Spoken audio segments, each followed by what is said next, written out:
Gente, para quem está chegando aqui agora no perfil, a gente acabou de fazer a apresentação do espetáculo Criança Ferida lá no YouTube, né? E nesse mês a gente está propondo um bate-papo para poder a gente ampliar as nossas discussões dentro do contexto do universo LGBT logo depois do espetáculo.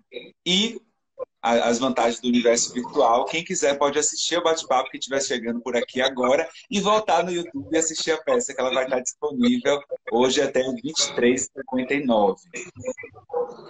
O nosso bate-papo hoje vai ser com essa mulher incrível, Fernanda Silva, e ela é atriz, ela é produtora, ela é arte educadora, ela é pesquisadora e tudo isso vai fazer parte da nossa conversa. Eu vou pedir agora que Fernanda se apresente. Eu tô achando ótimo essa cara de coisa de entrevistador. Fernanda, conta pra gente quem você é. Fernanda por Fernanda. Yasmin, é, eu vou fazer uma coisa, porque assim, eu sou do CRIA, né? Comecei a fazer teatro nessa instituição, que é um centro de referência integral de adolescentes que tem aqui em Salvador. E tudo do CRIA, assim, os espetáculos, ele é norteado pelo Quem Sou Eu, que é um texto que a gente escreve para dizer quem a gente é, para refletir sobre a vida, enfim, sobre quem somos, sobre nossa identidade, questões. E aí fiz um Quem Sou Eu, bem Ai, que ótimo, que maravilha. rapidinho, só para a gente fazer esse bate-papo, esse início, que é assim. Para começar, peço licença aos meus ancestrais e às divindades que me fizeram chegar até aqui. Foi caminhando há 29 anos que encontrei a minha tribo e percebi que hoje eu tenho o prazer de trabalhar com o que eu gosto e estar entre os meus. É isso que me fortalece. Esse é o meu Maravilha, texto, que maravilha. eu conheço, Fernanda. É um texto bem breve, assim, né? Porque é uma forma poética da gente se apresentar, mas que não deixa de Sim, dizer quem eu sou, além da identidade que com está certeza. demarcada aqui, né? Do que se vê. Muito do que a gente é, da onde a gente veio, né? Sim, sim. O povo Jeje Savalu fala uma coisa que assim, quando a gente não sabe para onde vai, é só olhar para trás e ver de onde a gente veio. Então é esse processo, né? Então, agora, principalmente nesse momento pandêmico de muita agonia, a gente olha para trás e pensa de onde é que a gente veio, para onde que a gente está querendo caminhar, como a gente consegue caminhar no meio Sim. disso tudo, né? É. Ai, ai. Quando a gente pensa, pensei em minha avó aqui agora. Mas vamos falar de coisa boa. Vamos falar de... É, eu também, para quem não sabe, eu fiz parte do CRIA. E eu e Fernanda, a gente quase se cruzou ali. A gente no mesmo grupo. Eu fiz parte da tribo em 2003, 2004 e Nando entrou em 2005. E o trabalho no Sim, CRIA continuou. Eu acho que eu vou verter um pouquinho a ordem do que eu tinha pensado aqui. A gente está falando de CRIA. Eu queria que você já entrasse falando do CRIA, né? A gente fazia parte desse grupo, Tribo do Teatro. Você me falou também que foi do Pessoa Comum. O sim, CRIA, o Centro de Referência Integral de Adolescentes, é uma organização não governamental assim, que eu acho que é fundamental em Salvador. Faz um trabalho incrível de educação, de multiplicação de saberes, né? Mas eu lembro que naquela época, a tribo, a gente falava sobre sexualidade e, se não me falha a memória, são 18 anos quase, minha cabecinha, a gente não tinha um aprofundamento tão grande na questão da homossexualidade, de relações sexuais e de transidentidades. E atualmente, sim. dirige um espetáculo, disse, Isso, quem disse? e eu queria saber como é que você percebe o avanço, né, a diferença desses últimos 18 anos, você que tem esse olhar nos dois limites, sobre a abordagem desses temas em específico. É, primeiro que assim, a tribo, né, naquela época, foi um marco. A tribo do teatro, o grupo Tribo do Teatro, com o espetáculo Quem Descobriu o Amor. Era o Sim, nome do espetáculo. E foi o espetáculo que deu o início ao CRIA. Começou em 94, num processo de formação com escolas e com centro de saúde, e falava muito dessa sexualidade, dessa descoberta do peito, do desejo, da menstruação, das transformações do corpo, num contexto de escola, né? Que é esse lugar que pode, que é tão múltiplo, mas é tão violento às vezes, né? Que chega a ser Sim. tão agressivo e violento. Você está me ouvindo bem? Tô ouvindo bem. Tá, deu umas Ah, duas travadinhas, mas tá. não perdemos nada, não. Eu tava falando da escola, né? Que é esse lugar múltiplo com várias figuras, várias identidades, mas que pode ser tão violento, tão agressivo.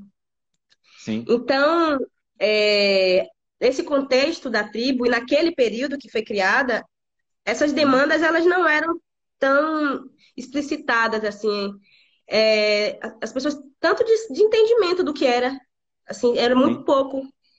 Essa pesquisa não era tão desenvolvida e tão gritada como é hoje, né? As pessoas precisam falar, vocês precisam ter essas identidades todas reconhecidas. E aí agora, estando nesse lugar como arte educadora lá no CRIA, porque eu passei por Uhum. um processo de transição, né? Entrei lá com 14 anos e em 2012, quando eu concluo a minha graduação, eu passo a integrar a equipe como arte educadora.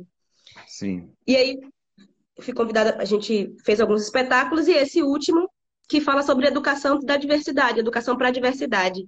Então, já é uma demanda que não tem nem como fugir, porque os corpos dos jovens que estão ali, eles pedem isso.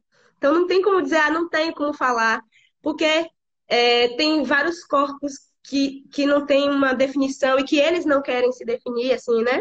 Então, tanto as meninas, meninos, tem um processo com a sua sexualidade muito diferente do que a gente viveu, talvez, naquele Sim. período, que já são muito mais, como a gente diria, para frente, muito para frente, questões que a gente ainda estaria refletindo ou com dúvida, eles já estão falando, cada um do seu tempo, né? Porque tem alguns que têm mais limitações por conta das famílias, e principalmente quando são oriundos de famílias é, evangélicas e tal, religiosas, que já têm mais pudores.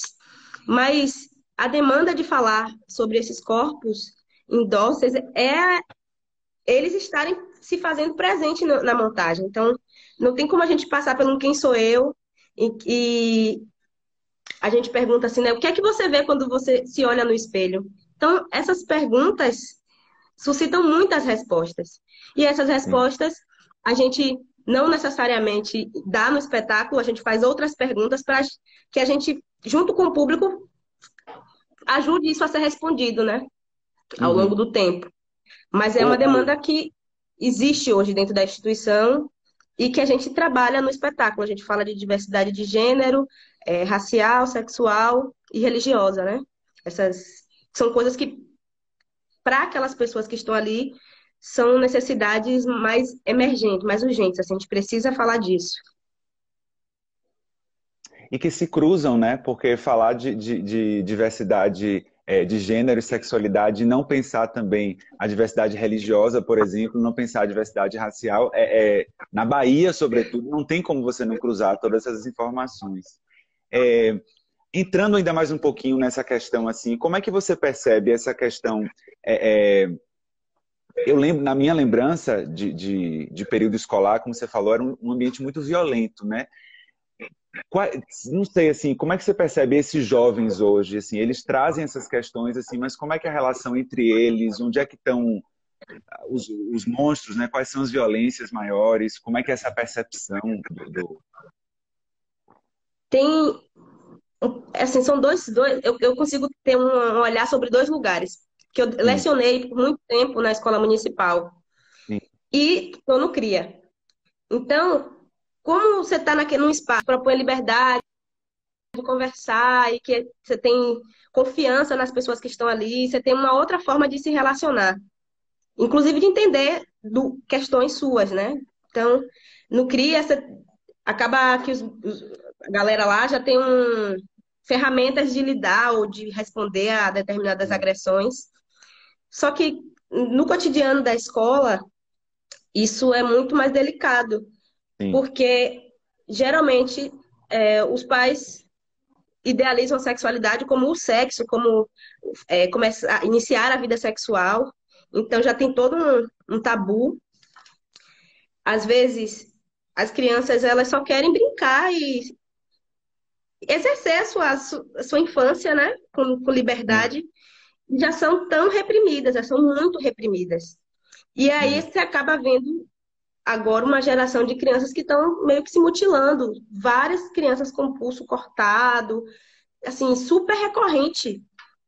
E eu acredito que isso tem a influência direta com essa violência de você não poder exercer a sua infância na sua plenitude, com liberdade,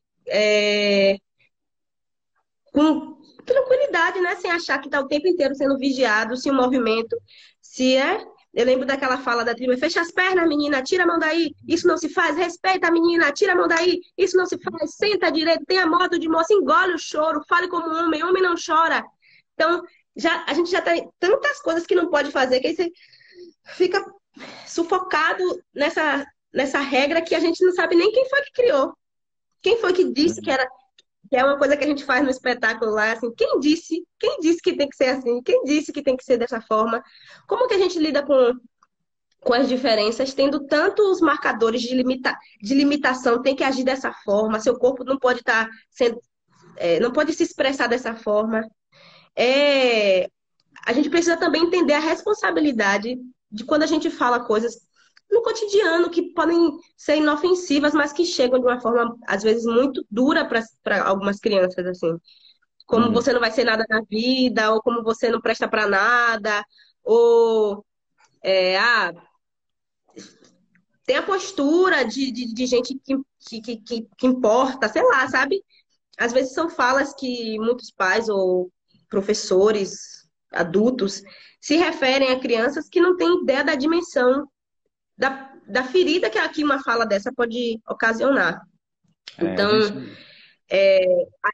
aí tem uma coisa que eu falo que dá diferença, é porque assim, com os jovens lá do CRIA, a gente Hum. tem um arsenal de formas de responder a situações assim. Então, ele falou assim: ah, Fernanda, hoje a professora chegou para mim, falou tal coisa, eu peguei e disse a ela que não sei o quê. Então, ele já está num processo de autonomia, de entendimento de que não é errado e de que a Uhum. gente tem tempos diferentes, entendimentos diferentes. E às vezes até a professora ou o professor ainda não chegou nesse momento da vida de entender como, Sim. é, como olhar para essas diferenças, porque também é novo para muita gente e que isso é um processo que a gente vai compartilhando junto, né? Na coletividade. Sim. Sim. É, o CRIA ainda vai apresentar espetáculos nas escolas? Ainda tem esse Então, movimento? a gente ia se não fosse a pandemia. Ah, sim, sim, sim, claro. Estávamos, Mas estávamos no processo de remontagem, né? A gente apresentou no final do ano passado, sim, apresentamos na Casa 14, no Pelourinho, e teve as férias de final de ano. E sim. aí a É, gente estava voltando, teve o processo de identificação, entrou outros 3 jovens nesse grupo especificamente, e aí a gente estava ensaiando e preparando para circular. E aí a gente não conseguiu circular por conta da pandemia, mas mas ela é de 2018, a peça, né? Ela não chegou a circular em 2019? não, a gente apresentou ela no teatro, Sim. No Sesc Senac. Depois apresentamos no Pelourinho para o Axé, para as escolas dali do Pelourinho mesmo, que a gente Era, apresentou no CRIA. é porque eu ia Pode perguntar um perguntar? pouco sobre isso, assim, que eu queria só saber se tinha tido esse contato com escolas e como era essa recepção. Porque assim, com os jovens ali dentro, mas como é que era falar sobre isso com os jovens das escolas, né? Tinha muito riso Sim. logo no início, né? Muito riso. Principalmente tem uma cena que tem um menino que tá querendo se maquiar e dançando, e aí os pais chegam e tem um processo de agressão, e aí as pessoas acham isso risível, e aí depois com o desdobramento da cena, você vai ficando tenso, né? Porque, Uhum. tipo assim, você prefere ter um filho ladrão do que um filho que que se ame, que tenha independência, sabe? E aí tem os desdobramentos da cena que as pessoas vão ficando mais, poxa, fica meio constrangido de ter rido, sabe? Mas Uhum. a primeira reação é o riso. E a gente tem uma cena, um momento lá que são as cenas Massa. que Pena que essa seriam pandemia. essas falas. Que... tá tudo certo? Tá me ouvindo? Foi que travou, eu achei que você estava em silêncio, que deu uma travadona. Você repete a última coisa que você falou?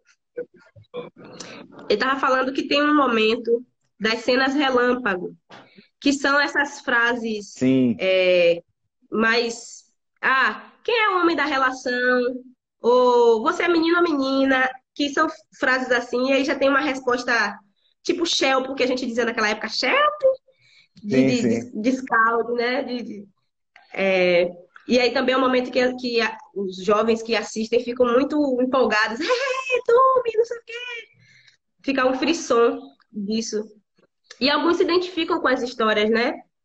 Tem as histórias de meninas, principalmente das meninas negras, que têm seu sonho de ser lá o que foi. E aí a mãe diz: Menina, vai aprender a arrumar uma casa, vai aprender a fazer uma faxina, porque aí vai trabalhar na casa dos outros e não sabe fazer, vai receber xingamento. Tipo, e ela: Quem disse que eu quero ser doméstica? Assim, quem disse que eu quero ser isso? Eu quero ser tantas outras coisas, como se já nascesse predestinado a ser determinadas coisas, principalmente esses jovens, né? Então, é um processo muito interessante ver a reação, e a gente sempre tem esse bate-papo no final, então muitos dizem isso, né? Dessa identificação, de que já ouviram isso também das suas famílias, e muitas histórias se cruzam, então tem essa relação. Esse nome é maravilhoso. Quem disse, né? Quem disse? Quem disse, E né?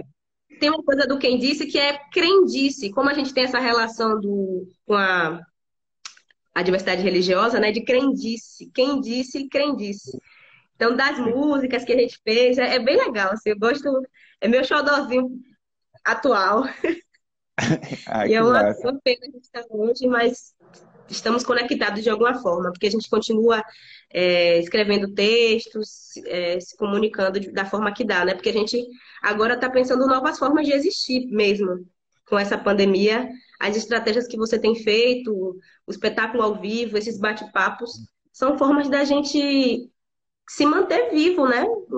Manter nossa produção artística, nossa produção intelectual existindo nesse Se manter em contexto. conexão também, né? Manter esses encontros, eu acho que são fundamentais. Com certeza. Voltando um pouquinho para uma questão tudo é pessoal, né? Mas para um pouquinho do coraçãozinho aí. No espetáculo, a gente aborda essa questão de quando eu fui descoberto. Inclusive, tem um texto ali que teve uma época de uma hashtag. E aí eu queria perguntar a você, né? Geralmente, quando a gente é gay, quando a gente é lésbica, quando a gente é LGBT, a homofobia ela chega antes da própria consciência da nossa, do que quer que seja que a gente é. Primeiro vem a homofobia, pelo menos para mim, foi assim. E aí eu Sim. queria saber como foi para você essa percepção, né? E o que chegou primeiro, mais ou menos como foi. Eu estava assistindo a peça, agora eu já assisti pessoalmente em Salvador e estava assistindo agora pelo YouTube. E aí é engraçado que essa coisa do padre, né? De você falar assim, você gosta de futebol? E parece que são marcadores, né? Eu gostava muito de Total. futebol, eu adorava, queria estar jogando. Só que eu era menina, não podia. Então você tem essas coisas. E aí eu já era chamada de sapatão, de moleque macho, de todas essas coisas que falam, porque eu gostava de subir em árvore, eu gostava de brincar de garrafão, sabe, todas essas brincadeiras que dizem que são brincadeiras de menino. Na verdade, eu gostava de brincar, porque eu Sim, adorava também brincar de casinha, brincar de dança, brincar de elástico. Não tinha uma restrição de uma coisa ou outra. Eu queria fazer tudo. Só que em determinadas brincadeiras, é, era visto como de menino e eu era moleque macho, eu era sapatão. Então, meu irmão, sempre, desde nova, ele me chamava de sapatão. Minha mãe falava, deixa a menina. Então, tecnicamente, eu fui descoberta. Mas só que sim. nesse momento eu nem sabia o que era, assim, eu nem tinha. a consciência do desejo de querer, de namorar. Era só para brincar. E aí passou um momento em que eu queria ser desejada, eu queria ser vista. Então eu queria que as pessoas gostassem de mim, porque ainda tem essa questão, né? Que são os marcadores de subalternidade, que eu era uma menina, uma criança negra. E ente lésbica, que eu ainda não sabia, mas seria mais um marcador. Sim. Então, eu queria ser como as meninas que passava e eram cobiçadas, e alguém sentia atração. Então, teve esse momento de querer estar nesse lugar de desejo, né? De ser escolhida para ser a namorada de alguém. Então, quando foi por algum tempo passando e isso não rolou, e aí eu comecei a ficar com Deus no mundo, assim, que queria, quem quisesse estar ficando comigo, eu estava ficando. Era o e aí foi engraçado até entender que era um. Não sei se eu comecei a entender como uma brincadeira também, né? Como uma chavinha para ser inserida num lugar, para estar junto com as minhas amigas que tinham seus boyzinhos, era para dizer assim, eu também tenho, viu? Eu também tenho, eu fiquei com não sei quem, com não sei quem, com não sei quem. Então, me fazer sentir parte de alguma coisa. Até que eu entrei no CRIA, e aí foi uma transformação assim, surreal de entendimento de vida mesmo, de construção de projeto de vida, de se ver no mundo, de se entender no mundo sem essas limitações que a cor da pele, a sexualidade, ela já impõe. Uhum. Então, eu pude viajar, conhecer outras pessoas, e aí com 15 anos foi quando eu comecei a me apaixonar e a ficar encantadinha por, por meninas e tal. Que eu tenho consciência, né? Sim. Porque quando eu falei, né, dos meus 12 diante, eu tava ficando com os meninos porque eu queria me sentir parte de um grupo. Eu queria ser acolhida e me sentir. Então, quando eu comecei a entender que essa questão da atração, do desejo, do afeto, que aí já foi uma virada de chave. Só que eu não passei por um processo de repressão Sim. com isso. Eu só fui ligando as coisas, tipo, foi tipo, então era isso um sapatão, então, tipo, então era mesmo, era verdade. E agora, sabe aquela coisa assim, pô, então, o que todo mundo me disse há muito tempo era verdade, eu não sabia. Era como se eu tivesse, talvez, ficando com com os meninos, meus coleguinhas e tal, se eu, como se eu tivesse negando o chamado, o xingamento. Fernanda é sapatão, não sou nada, tá vendo que eu não sou porque eu fico com não sei quem, não sei quem. E aí, quando, com meus 15 anos, eu começo a me apaixonar e a sentir. Aí você fica assim, caralho, agora é verdade. Você não, tipo, não tem mais como esconder. Vai cair a ficha alguma hora. Só que graças a Jai, a todos os santos, todo mundo, assim, eu tive uma recepção muito tranquila da minha mãe. E engraçado, porque eu não parei pra. Da minha mãe e da minha família, assim, como um todo, né? Exceto meu irmão, que adorava me zoar, mas ele gostava de me perturbar em todos os aspectos. Então, não era uma exclusividade disso. Uhum. E aí, eu não tive o dia de chegar para a minha família e contar que me relaciono ou isso. Tenho algumas histórias engraçadas. A minha primeira namorada, ela é de Mato Grosso do Sul, né? Foi do Mato Grosso do Sul, que foi numa dessas viagens do CRIA, não sei o quê, que a gente vai. E aí ela foi passar um tempo na minha casa, e aí na hora de ir embora, eu fui levar ela no aeroporto. Foi eu e meu irmão. Aí meu irmão deixou a gente lá e voltou para casa. Isso a gente foi de ônibus, não sei o quê. E eu fiquei, porque naquela época ainda dava para ver o avião saindo, né? Você Sim. dava para ver e tal. E aí meu irmão chegou em casa e disse para minha mãe que eu tinha ido embora com uma menina que minha mãe não sabia que era namorada, né? Eu achava que ela não sabia porque era só amiga que veio passar um tempo aqui em casa. Aí quando eu chego, minha mãe tá dizendo, que eu quero minha filha. Eu sei que ela é sapatão, mas eu amo ela. Cadê minha filha? Desesperada. Aí quando eu cheguei, eu falei, o que foi, mãe? Esse idiota que disse que você...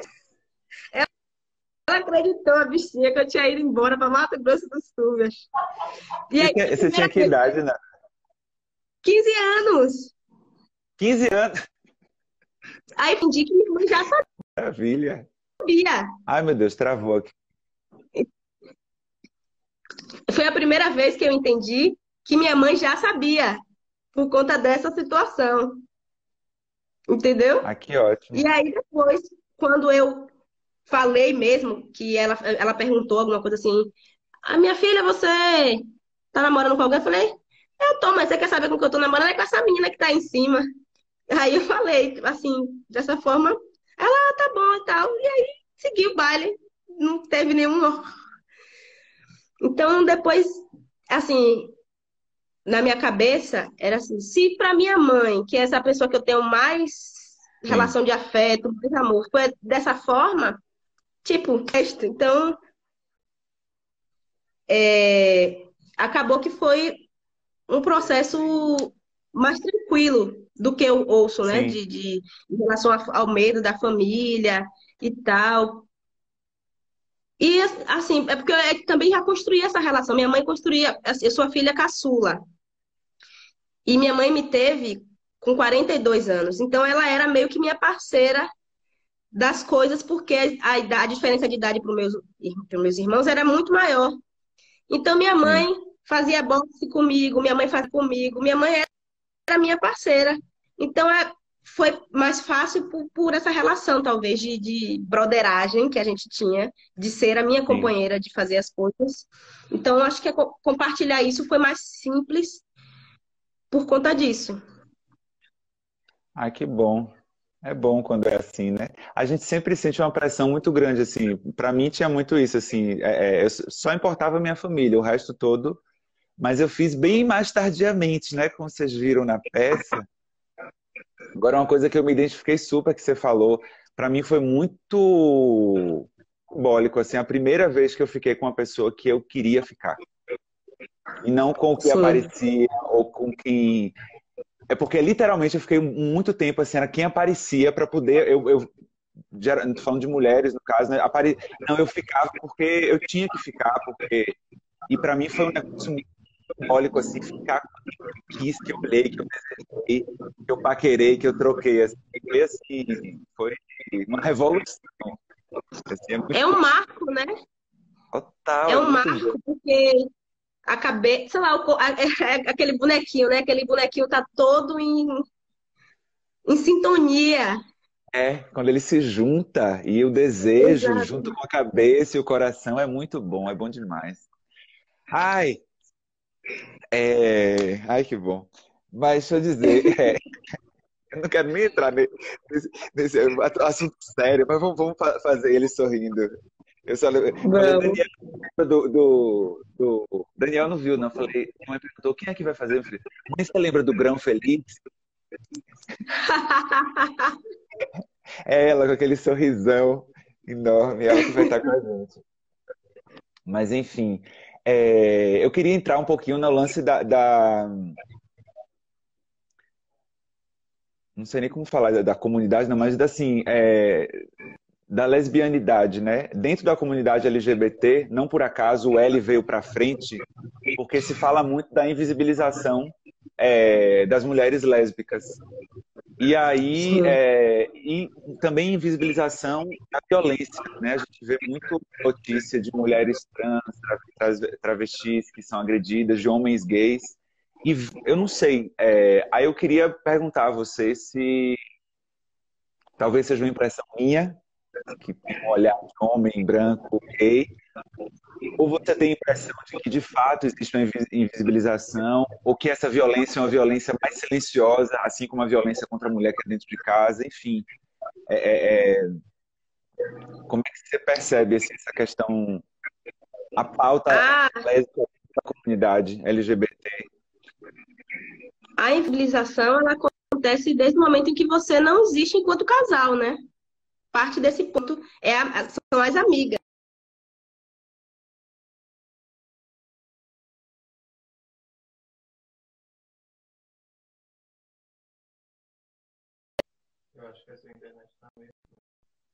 Nome? Agora voltou para mim, voltou. Voltou? Eu acho que era meu celular, Nanda. Eu tirei o negócio Ah, que estava com o Wi-Fi meio ruim, mas agora rolou. pronto, pronto. Então, vou voltar do começo, que essa invisibilização é desde que você não é visto enquanto casal, né? É sempre Sim. são as amigas, por mais que você esteja de mão dada, por mais que você esteja, sabe? São as amigas, são as irmãs, são as primas. É, eu e minha esposa, a gente usa aliança, a gente mora junto, a gente aí ia para academia, ia para as atividades do prédio lá que a gente estava morando em Aracaju antes da pandemia. Essa é sua irmã, é sua amiga, é sua. Era tudo menos esposa, assim, tudo. Uhum. Fora as questões do fetiche, né? Porque tudo que tá ligado à mulher, ela tende a ser negligenciado, eu acredito. Então, a essa sexualidade, né, da mulher, ela não é tão importante Uhum. no nível de militância enquanto a sexualidade masculina, porque mais uma vez, tudo gira em torno do homem, né? Então, esse elemento, para mim, também é um marcador. É um ponto de que, tá, lésbica, mas a gente precisa aqui falar da homossexualidade, de ser gay. E é Uhum. como se a gente não tivesse dentro dessa homossexualidade ou desse ser, sabe? O tempo inteiro tendo que reivindicar a lesbianidade, a bissexualidade, porque são coisas que, se vira e mexe, são deslegitimadas. Ou é fase, ou é brincadeira, ou tá querendo se conhecer, ou é fetiche para homem, Uhum. sabe? Então, de estar sempre sendo colocado naquele lugar do exótico, do pontual, é passageiro, isso não vai continuar. Isso é só, só um instante. Fora várias outras questões, né? Assim, quando a gente fala de violências, porque se a gente, sei lá, tô com minha companheira, a gente está andando e aí uma abordagem mais agressiva, de vou lhe mostrar, no instante você vai deixar de ser, sabe? Essa Sim. questão da violência que a gente passa por ser lésbica, né? Por ser mulher e automaticamente é outro ponto, né? Tem esse processo de violência que, mais uma vez, negligencia esse lugar da lesbianidade. Como um Você... lugar de escolha, né? Não de escolha, mas de legítimo, porque a gente acha que Isso, o tal do estupro corretivo, né? O homem acredita que isso, ele vai corrigir alguma coisa, que tem alguma coisa a ser corrigida, né? é isso. O que mais uma vez, esse lugar de que isso é passageiro, de Sim. que isso aí a gente resolve em 2 tempos. Não se Uhum. preocupe que eu vou resolver o seu problema. E aquela coisa de se achar é, uma presença, como se o falo fosse uma presença indispensável. Olha, você tá faltando alguma coisa aí. Tem alguma coisa que não tá legal. Vocês estão com déficit, tipo isso. Uhum. Porque não tem a presença do falo. Porque não é uma relação que leve tanto em consideração o órgão genital masculino. Essa série de questões, quando a gente não entra nas questões de raça, né?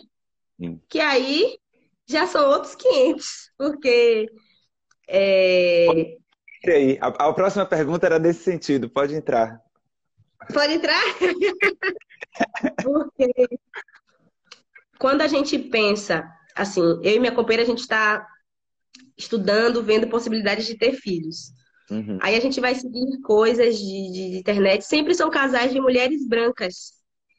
Então, é como se a maternidade ela só fosse possível para essa galera, nesse aspecto. E aí tem outras questões da violência com esse corpo, que se a gente. Porque são vários eixos de subalternidade, né? Eu Uhum. lembro de uma vez que eu fui fazer terapia, e aí a terapeuta falou assim: Menina, você tem que vestir uma armadura todo dia, né? Porque você é mulher, preta, lésbica, candomblessista. Tá de... ela riu, assim, a gente riu junto, porque foi na ocasião da eleição do atual presidente que eu tava péssima, assim, Uhum. tipo, como se tivesse a assinatura dele fosse a assinatura da minha sentença de morte. E era bem essa sensação mesmo. E a gente tá vendo que não é muito diferente, né?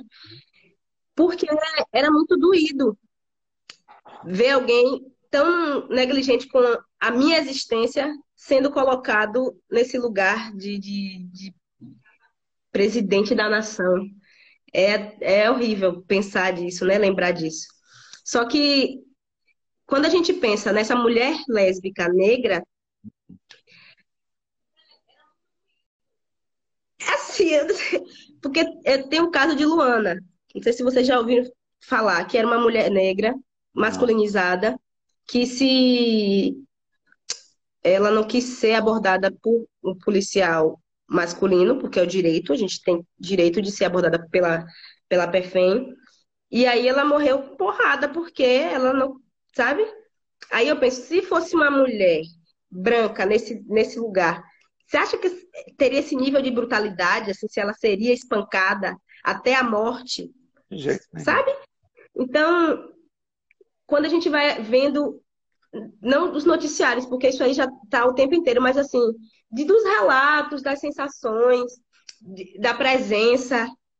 Então, a presença em vários lugares, que é limitada, de você acessar determinados lugares, enfim, quando você olha e é a única negra naquele espaço, ou você e sua companheira, né, o casal, que as pessoas ficam assim, o que essas mulheres estão fazendo aqui? Tipo, estão no lugar errado, Uhum. erraram de endereço.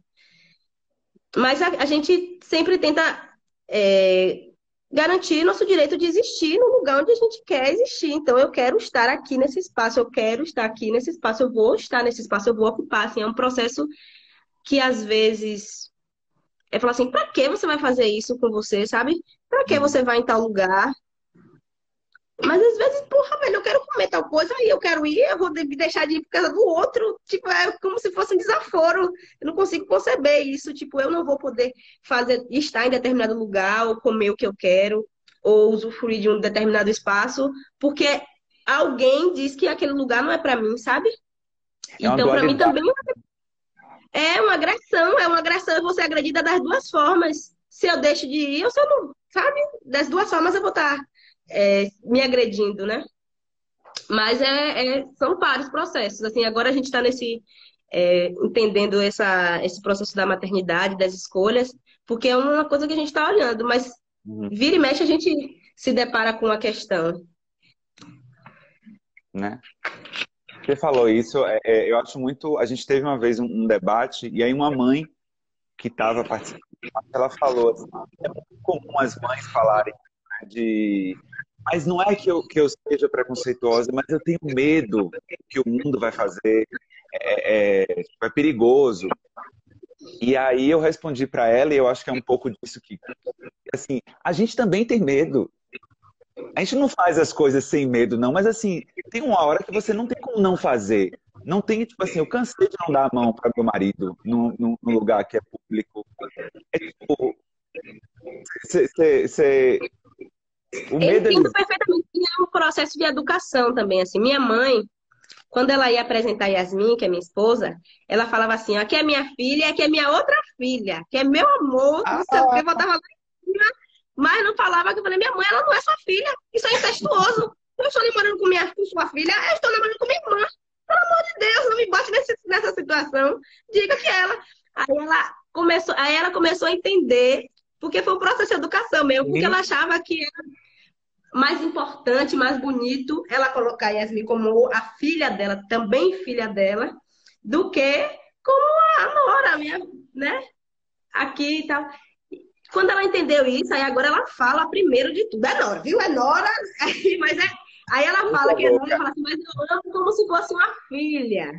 Aí ela complementa, mas aí, beleza, pode complementar, mas não deixe de dizer, porque isso também é visibilizar, sabe? Isso Total. também é passar por cima, é não constranger o outro, porque às vezes a pessoa fica constrangida, sabe?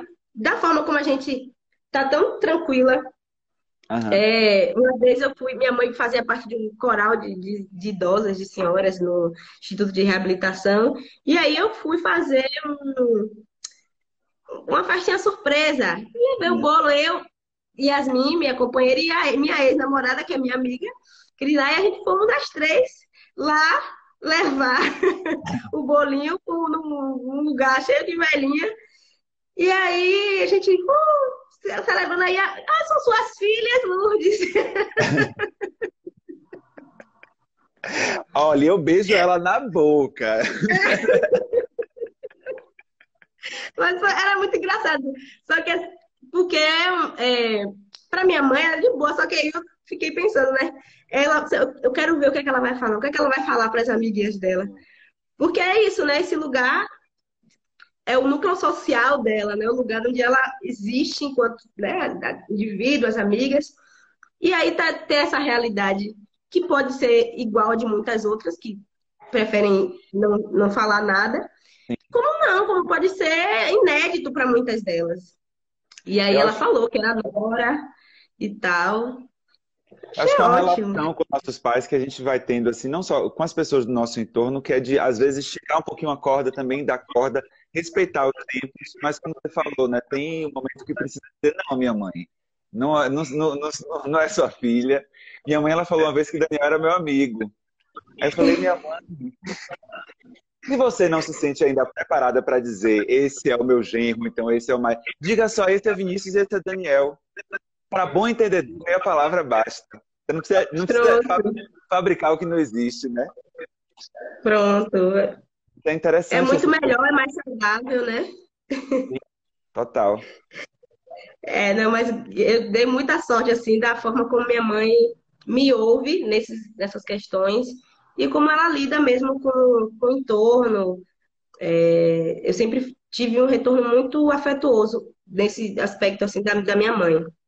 E Uhum. aí acabou que, que isso foi naturalizado de uma forma, porque depois que eu falei que eu, assim, com 15 anos eu sabia, eu comecei a entender que ela já sabia. Aí eu não falei. Aí depois eu não lembro se foi com 18, que foi quando ela perguntou. Foi 18, que ela perguntou quem era que eu namorava, e eu falei que era a menina que estava aqui em cima, que foi essa ex que eu levei lá pro negócio dela. Então, de um tempo para outro, muita gente diz, né? As mães sabem, as mães sabem. Só que a reação dela e a recepção dela foi tão tranquila para mim que eu nunca mais parei para dizer para alguém: olha, eu sou gay, Sim, olha, eu sim, sou assim. Isso foi acontecendo. Então, no enterro de meu pai, eu cheguei com minha esposa. sim. Tava ali, fui abraçando, apresentando. Então, assim, não foi, olha, é um momento que agora vai ter a revelação. Quem é?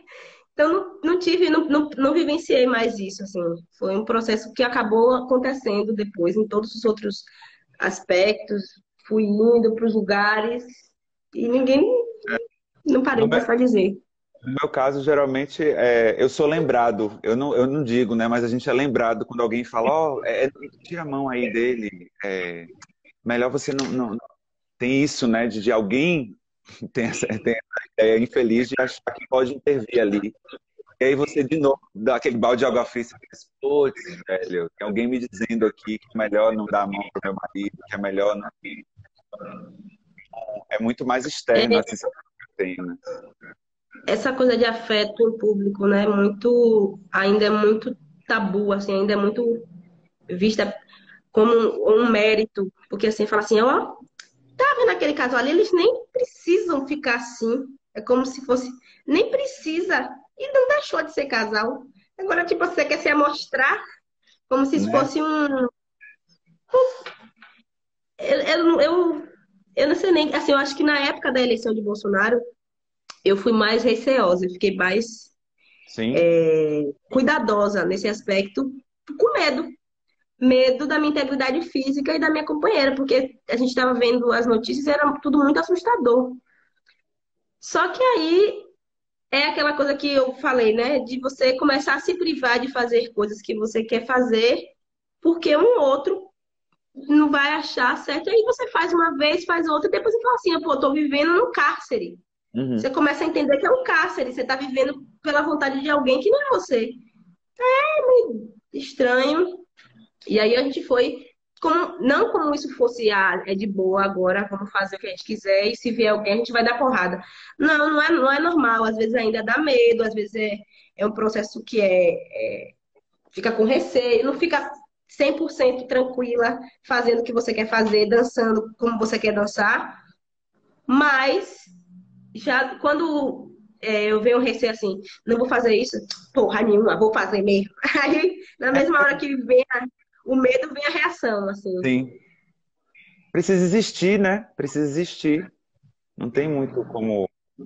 Deixa eu entrar aqui numa coisa da peça, que é. Já já a gente vai abrir para as perguntas.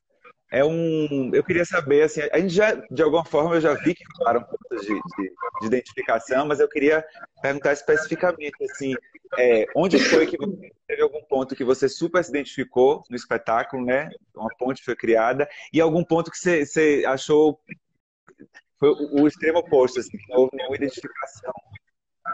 Se tiver. Teve um momento que você começa a falar várias identidades, várias identificações. Sou Vinícius, sou filho de não sei quem, sou mãe de não sei quem, sou né, ascendente em aquário. Você vai falando várias coisas. E sou gay. Isso é mais uma coisa, isso é mais um ponto, mais uma questão. Então, eu me identifico muito com isso, porque essas coisas de apresentação e tal. Engraçado, eu falei do quem sou eu no início, né? Sim. E eu estou fazendo uma pesquisa que é sobre o teatro do Cria. Uhum. E aí eu fui lendo meus Quem Sou Eu de quando eu tinha 14 anos até alguns anos, acho que 2011. E aí eu fui vendo em cada Quem Sou Eu, o primeiro bem superficial, né? Bem por alto. Aí os outros, entrando na questão de identidade, eu começo a me entender como uma mulher negra nordestina. E aí passa pela questão da sexualidade no processo de descoberta. Uhum. Isso tudo no texto. Isso tudo no Quem Sou Eu. É como se eu estivesse me vendo as fases da minha vida nos textos que eu produzia para falar em cena no Quem Sou Eu do Cria. Então, foi um marco, né? Enxergar isso, perceber isso. E aí, você falando no negócio da peça, isso eu me identifiquei muito desses processos que a gente vai sendo, né? Muitos. E uma coisa que eu não me identifiquei era o processo da família em relação não existe. Porque eu não ouvi isso. Então, para mim, foi mais confortável. Porque eu não ouvi isso. Existia. E eu também não sei se não existe. Eu não sei se eu não passei por isso, porque quando eu fui falar para minha mãe, ela já estava bem acostumada a ter muitas alegrias lá. Não sei se foi o momento. Ou sei por que não mesmo. Ela sempre fala que o que importa é que eu seja feliz e que os filhos dela são os presentes dela. Então, ela tem um discurso muito bonitinho, assim, de vocês me dão tudo. A gente sai para fazer mercado juntas, né? Eu, minha esposa e ela. Então, a gente que cuida nesse sentido. Ela já levou Yasmin para médico. A gente tem essa relação de família mesmo, assim, muito intensa, muito misturada. E isso aconteceu muito naturalmente, assim, não tive esse momento é agora, de gelar tudo. Na verdade, eu acho que eu senti isso, né? Porque eu achei que não sabia qual seria a reação, eu devo ter sentido. Só que acho que é aquela coisa do negócio do padre que você fala também, né? Você cria mil coisas que vai acontecer, que vai ser, e depois é assim, tá bom. Aí você, porra, tá bom, não foi nada do que eu imaginei, criei a cena de novela, já botei. Mas acho que seriam essas duas questões. Eu vi que tem uma pergunta aqui de Thaís Bichara. Eita, a gente tem até pouquinho tempo, mas vamos lá. Ela perguntou sobre como eu sinto a invisibilização dentro de uma perspectiva feminista. Que às vezes ela sente que há mais facilidade de pautar homens gays do que falar de mulheres lésbicas. A gente até já falou sobre isso, né? Aqui. Ela complementou aqui embaixo, Nanda, mais facilidade por parte das próprias mulheres heterofeministas, quero dizer. Porque isso é uma questão delas, assim, né? No sentido das demandas de relacionamento. Então, tem esse processo de não saber desse universo. E é que nem quando a gente fala do movimento feminista, E as mulheres negras falam assim, mas tem aqui. É que a gente, com esses marcadores, tem que estar o tempo inteiro nos outros espaços, lembrando que a gente tem outras questões. Então, sei lá, no movimento negro, eu tenho que estar o tempo inteiro lembrando que eu sou lésbica, que eu sou uma Sim. mulher lésbica. Olha, aí você vai para o movimento LGBT, você tem que estar lembrando o tempo inteiro que você é preta, lésbica e preta. Aí você vai, sabe, como se a gente tivesse o tempo inteiro que está sinalizando, porque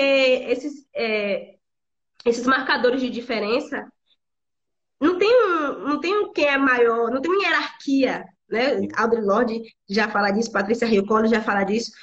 Não tem como a gente colocar como se um fosse pior que o outro. A gente faz parte desse todo, né? Eu sou isso tudo. Isso é quem me desenha, isso é quem me faz ser eu no mundo. Então, eu não posso estar no lugar pela metade. Então, eu acho que tem um lugar de desconforto, de desconhecimento, do que você não sabe falar. Então, para você não falar bobagem, é melhor você ficar calado. Então, você começa a falar de um outro lugar, que é dessa relação que talvez seja mais familiar, né? Mas é necessário pautar essas questões desses indivíduos que são complexos, que têm todo um processo de visibilidade, né, histórica, Sim. porque aí se a gente for pegando ponto por ponto, porque talvez seja necessidade, agora é a hora de falar, né? Agora é o momento da gente demarcar esse espaço, de deixar evidente quem somos e o que a gente quer no mundo. Chegou uma outra pergunta aqui. Chega a pergunta, eu adoro. Polka que perguntou, né? Como é que você vê essa tensão entre liberdade e proteção quando se pensa em criar uma criança? Para você que quer ter um filho num mundo tão violento. Rapaz, isso acho que é um dilema, porque agora, eu, como professora, né, Uhum. eu fico incitando os pais e acho um absurdo, tipo assim, mas como assim? Não, tem que deixar, tem que fazer. Só que com minha sobrinha, que é a relação mais próxima de criança, né, que eu tenho, você já tem um monte de medo Uhum. da educação, é, aí às vezes eu fico ouvindo ela, tem um negócio infantil chamado Três Palavrinhas, que começa. É um negócio infantil evangélico, aí fala que a mulher tem que. Aí começa a cantar umas musiquinhas assim, meio atravessada do que mulher tem que fazer, do que tem que ser, que tem que adorar a Deus e fazer não sei o quê. E aí você fica com medo, tipo assim, meu Deus, se ela passar a vida toda ouvindo isso e começar a acreditar que ela tem essas limitações, assim, no sentido de que ela vai ter que corresponder a esse ideal que estão botando aí eu já fico morrendo de medo, porque quando eu penso na educação do meu filho, eu falo assim, pô, em casa ele vai ter determinadas coisas, vai ser assim, vai ouvir, vai poder fazer acontecer, e aí quando for pra rua, meu, já pensa, Uhum. aí é o medo, né? Você já pensou você parir uma criança, educar e ela virar eleitora de Bolsonaro? Que desespero! É um negócio assim, é o maior fracasso de uma. Eu falo assim, meu Deus, eu fracassei enquanto mãe, eu fracassei enquanto uma pessoa que vai educar. É desesperador, Meu realmente, filho, assim, ser viado, você podia ser lésbico, você podia ser se você quisesse, por que você vai ser eleitor de Bolsonaro, meu Deus é do céu? desesperador, assim, é um grande desafio, eu acho. É um grande desafio, mas eu percebo pelas mães que estão próximas, assim, que as crianças dessa geração, elas vão ser melhores, assim, eu acho que vão ser melhores. Eu acredito nisso, eu repito sempre, porque a gente ainda ouve muita história de perversidade, né? De criança que é meio escrota e fala coisas para ferir. E aí a gente fica nesse duo de vão ser melhores ou vão ser que ferem mais, né? Uhum. Só que eu acho que as crianças vão poder conversar mais com seus familiares. Eu acho que essa relação de afeto, de cuidado, de atenção é uma demanda muito grande das crianças e essa liberdade de poder conversar com os pais sobre o que for, assim, de serem ouvidos e sem sem tanto essa demanda punitivista, sabe? De fez, vai tomar porrada, não fez, sabe? De violência. Essa violência, principalmente dentro da relação de educação. Sim. É um processo e dá medo mesmo. A educar uma criança dá medo. E assim, a gente estava conversando, aí minha companheira até falou aqui, porque se a gente adota, e a gente não sabe no nível de idade que vem, então já tem outras, já Sim. vivenciou outras coisas, tem outros desejos, aí vai ser um processo complementar, né? Se a gente gera e gesta, aí tem essa coisa de você apresentar o mundo e depois ter que liberar, porque você não vai ficar deixando. Porque a gente viu um filme que uma mãe super protegia e fala assim: ah, isso aqui deve ser um saco, deve ser uma loucura para a criança, um sofrimento. Aí você quer super proteger seu filho, depois você, sei lá, morre, tem alguma perda, tem alguma coisa e acabou. A criança não sabe fazer nada, a criança está super dependente, não tem autonomia nenhuma. Aí é muito complexo esse processo de educar, assim, quando a gente começa a refletir sobre isso, principalmente nesse momento que a gente está, nesse contexto. E a gente, no último papo, a gente conversou com Carla, que trabalha com educação infantil, né? E ela marcou uma coisa que eu achei bem... Ela fez... É importante, assim, existe violência na infância. É importante você virar para a criança, ela estava falando essa coisa de tirar essa coisa da palavra bullying, né? Tipo assim, você tem que, se a criança reproduz racismo, você vai virar para a criança e falar, você é racista.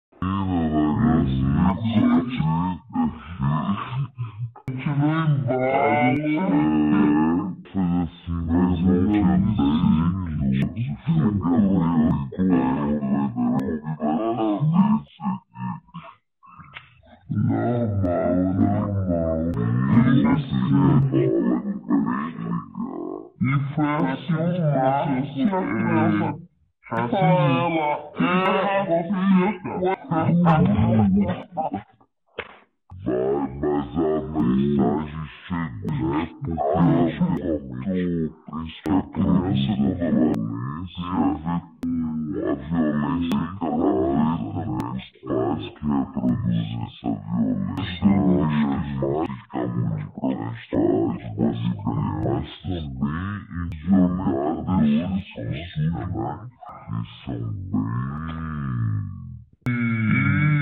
esses às vezes as crianças vivenciam muito problemático, assim, bem... E aí só tem às vezes tá podendo tem o que fazer.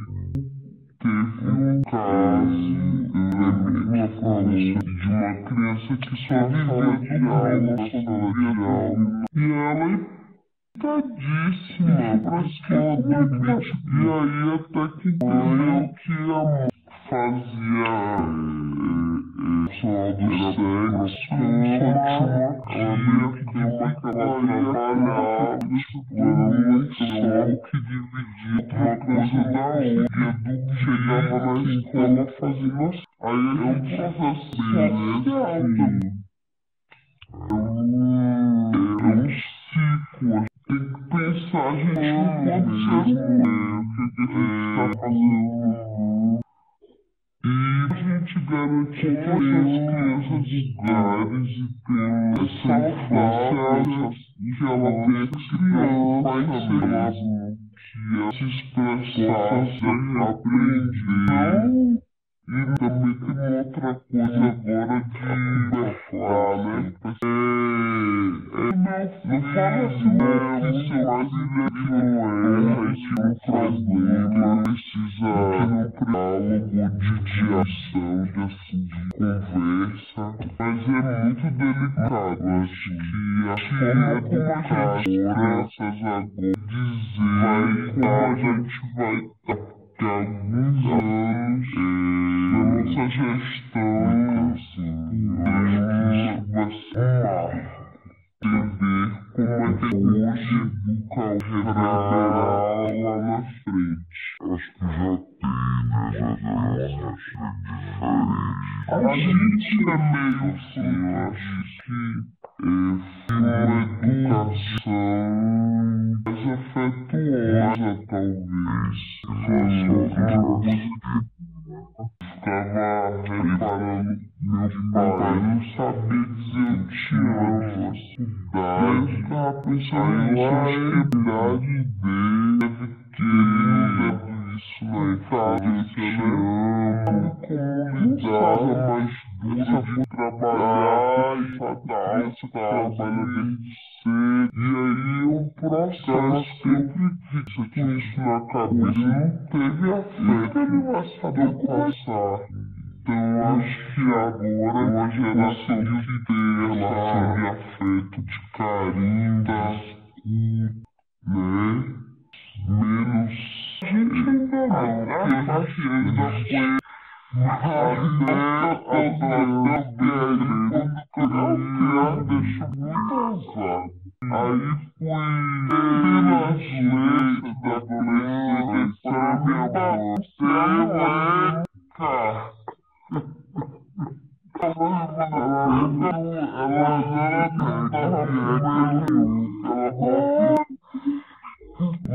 mãe também tinha educação para nós duas. Então ela sempre falava isso. Se ela não tava na minha mãe tinha com que aparecia na festa da cama. E essa ela tava. Mas foi um processo de educação muito ela hoje. Professora Ferreira de violência. Então, é uma tarefa muito feliz de ver esse avanço. Hoje eu vejo isso no final, eu vejo isso lá em casa, né? Passo por horas, meu pai tem 3 é engraçado, diferenças dela, eu estava mais sinto pensando ela então já foi levantado pelo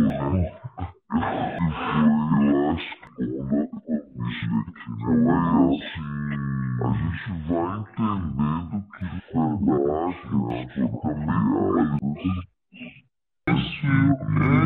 entendendo que verdade, isso também isso você vê violência é um susto, né? E antigamente era normal, mas a tradição era não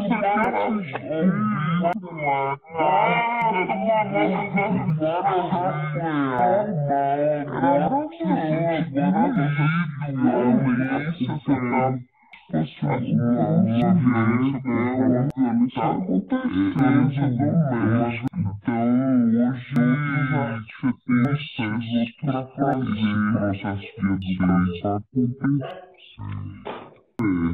Vai